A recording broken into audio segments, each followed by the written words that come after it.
I'm Chetna Keer, HD columnist, novelist, satirist, poet, creative writing mentor, and climate change speaker.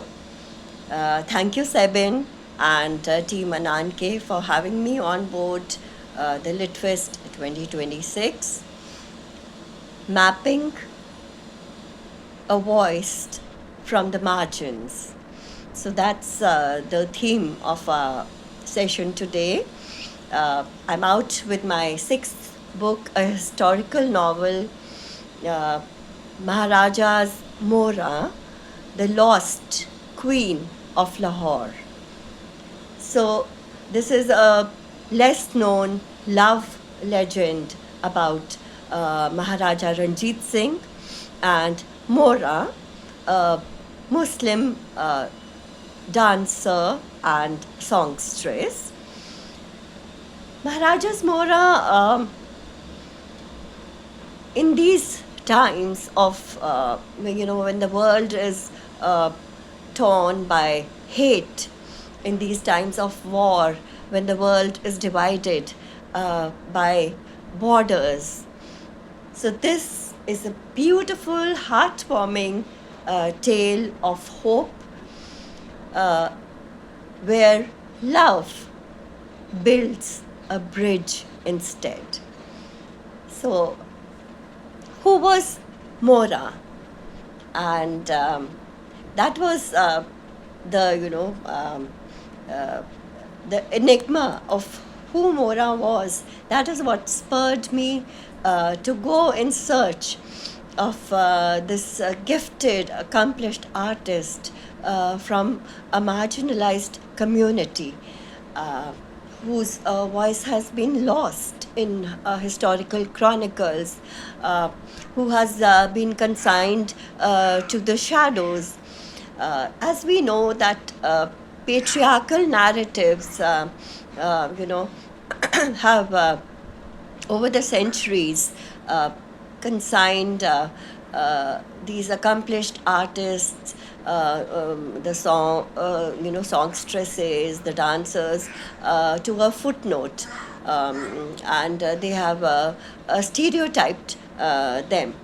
And so, in that sense, Maharaja's Mora strives to steer away from the stereotyping and strives to bring the lost voice of Mora out of the shadows into which patriarchal narratives have consigned her. This historical novel is more than just a love legend. It is a sociocultural critique of the golden era of the Sikh Maharaja Ranjit Singh. And there are there's a lot of writing, there are a lot of narratives about his political influence. He has even been recognized by BBC. But there's very little writing about the socio-cultural fabric, the socio-cultural landscape of his times. So I would say that Maharaja's Mora is, paints a portrait of the socio-cultural landscape as much as it retells and revisits the love legend of the Maharaja and Mora. And given the times, current times in which there's a lot of Bollywoodization, and there is OTT's over glamorization of the whole courtesan culture. So, my historical novel strives to steer away from this stereotyping by patriarchal narratives, by the Bollywood presentations and portraits of courtesan culture, and the Maharaja's Mora strives to present a realistic portrait, of this accomplished artist of Talim and Tehzeeb. So, who was Mora, and what was her role? Um, what were her struggles? That is what this novel strives to map her, life, from the margins, and how she rises from the margins to center stage in the Lahore Darbar. Uh, and credit goes to Maharaja Ranjit Singh, that he not only gave that respectability to Mora, and made her his consort, but he also gave respectability to her entire community, a marginalized community to which she belonged, and he rehabilitated them and relocated them, in a respectable area of the holy city of Amritsar. So the whole leitmotif of the novel, this historical novel, is to lend a lens of respectability to this gifted, accomplished artist, because if you see the socio-cultural and historical context, these singers and these dancers and other artists, they belong to an era which was the pre-gramophone era, the pre-talkies era. So they were at a distinct disadvantage. They did not have the technological wherewithal to take their craft, to take their talent far and wide, an advantage which the later singers and dancers like Noor Jahan, the gramophone sensation Gauhar Jan, and others who came later, an advantage which they enjoyed. And so living in that era, that pre-gramophone era, and pre-talkies era, these artists, funkars, did not get their due. They did not get due recognition. They did not get due respectability. So that is, the struggle, story of struggle and survival of Mora. And so the novel is a mirror to those, times of where Mora had to brave patriarchal prejudice. She had to survive social stigma, and then it was, the Maharaja's broad vision, which lifted her out of the shadows, and she went on to become his favorite queen. So who was the real woman? Who was this real woman, behind the public face of Mora? So that is what I had to dig deep, in search of. And who was, there were so many questions that needed answering.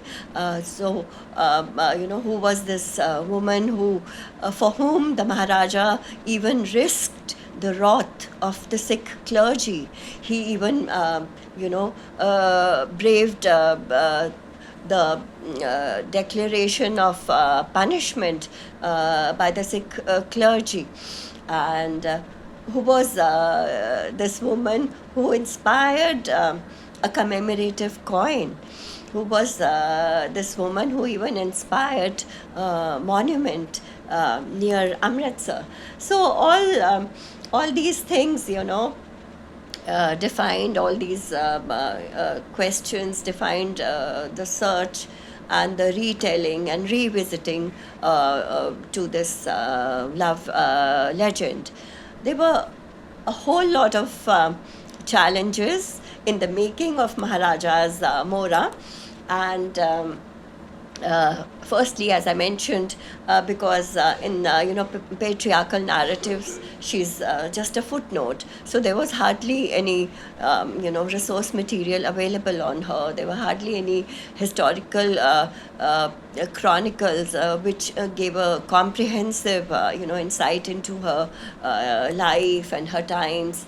And there were just random references here and there, which I had to piece together into a compelling portrait. So the paucity of chronicles and episodes and anecdotes about this queen of the Maharaja, that was the biggest challenge.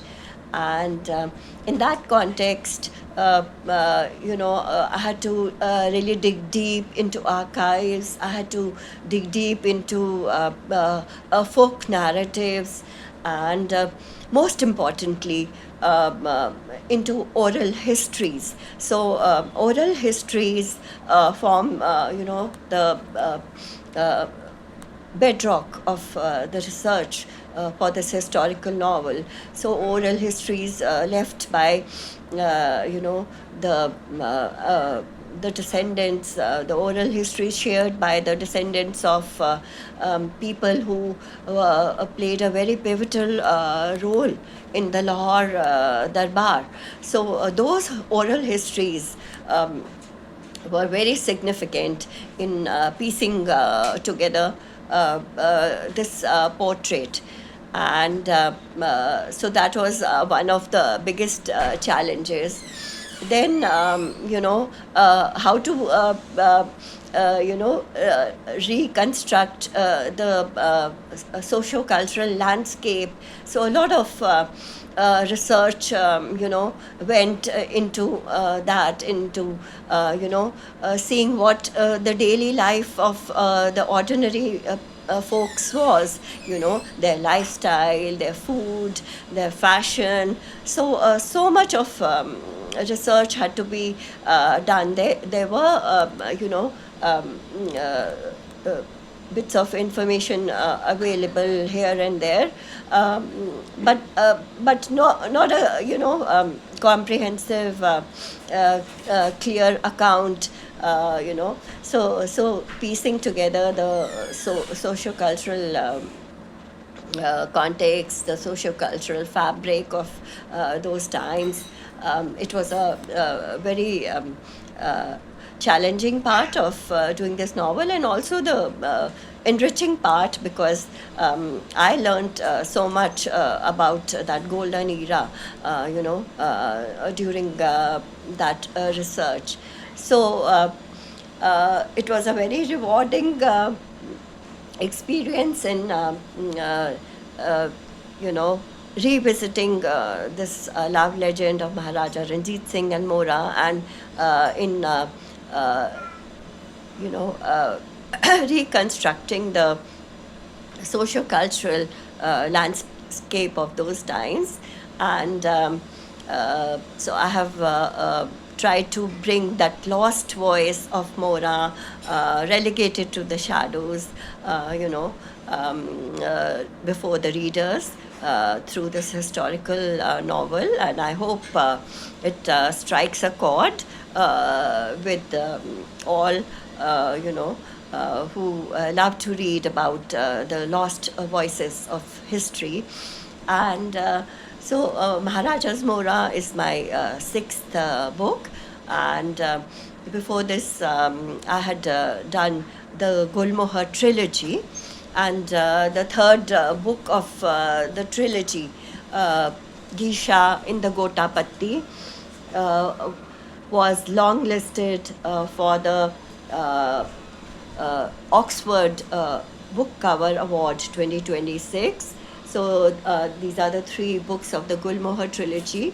The first was Get Down My Gulmohar, and Garnets Under My Gulmohar was the second book of the trilogy, and Gisha in the Gotapatti, the third of the trilogy. And the trilogy also touches upon a lot of contemporary concerns, and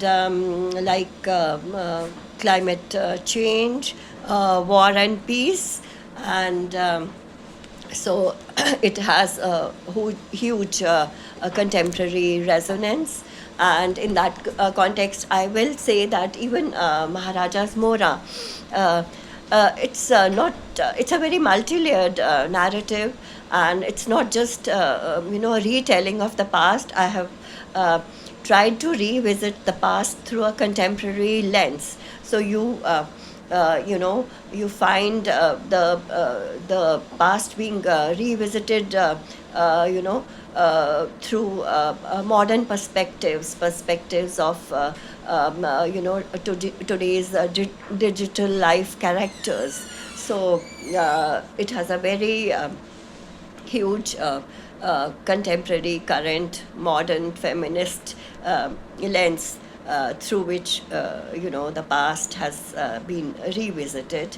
And so that is the journey of the books. And before that, I had done a non-fiction critique of the social media called Dramatically Incorrect, and the first debut book was a children's book, and that is the journey as a writer.